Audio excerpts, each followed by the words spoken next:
Aku mau kasih tips cara menanggapi orang yang lagi nggak baik-baik saja dengan contoh yang salah ini. Supaya kamu bisa jadi orang yang nyaman buat tempat bercerita. Terutama buat pasangan kamu, buat orang terdekat kamu. Oke, ini yang punya room chat seorang cewek. Dia nanya, cowok kenapa sih ini? Tapi fenomena kayak gini tuh nggak cuma di cewek aja. Cowok juga bisa jadi begini. Nah, si cewek tanya, kamu nggak nyariin aku? Dibales, nyariin. Tapi aku ribet dari tadi. Ya udah, aku jarang buka HP. Emang sibuk ngapain? Kemudian cowoknya bilang, banyak hal yang harus aku lakuin, pusing kepalaku. Lalu ceweknya bilang, kamu mah tiap hari pusing.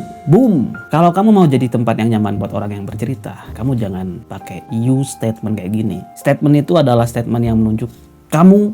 Nah, jangan. Tapi ditanya gitu, pusing kenapa? Kalau dia emang nggak mau cerita, ya udah bilang. Kalau kamu mau cerita, aku di sini buat dengerin. Tapi kalau kamu memang nggak mau cerita, ya udah nggak apa-apa. Tapi karena ini cowoknya tuh bilang dia pengen ke sebuah lapangan apa gitu buat nyari angin sendirian, buat dia menenangkan diri. Sebenarnya dari situ aja tuh udah sinyal kalau dia tuh nggak pengen cerita, nggak pengen diganggu dulu. Tapi si cewek ini malah ngejar terus dengan pertanyaan, kenapa kok gitu? Cari angin, panas kepalaku. Iya kenapa? Ya panas.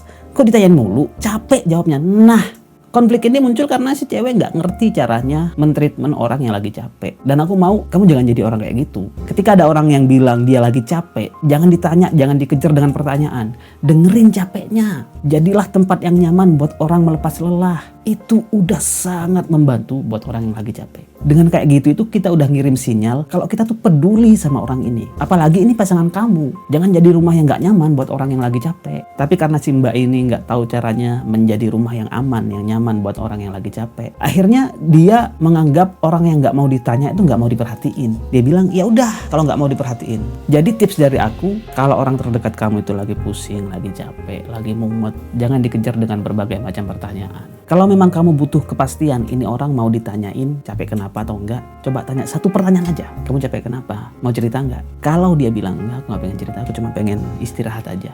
Ya udah, cukup di situ. Temenin, bilang aku di sini kok. Dengan begitu, dia akan ngerasa nyaman sama kamu. Karena untuk menjadi orang yang nyaman buat orang lain itu memang butuh skill, dan aku mau kasih tahu karena sejujurnya tuh aku punya reputasi lah, walaupun kamu mungkin nggak tahu ya, reputasi untuk bikin orang lain nyaman. Dan ini aku kasih tipsnya gimana caranya supaya kamu menjadi orang yang nyaman buat orang lain. Dan karena itu aku buka ruang cerita untuk siapapun yang mau cerita ke aku, silakan aja kalian DM. Dan di konten ini aku mau berbagi gimana caranya menjadi orang yang nyaman buat orang lain.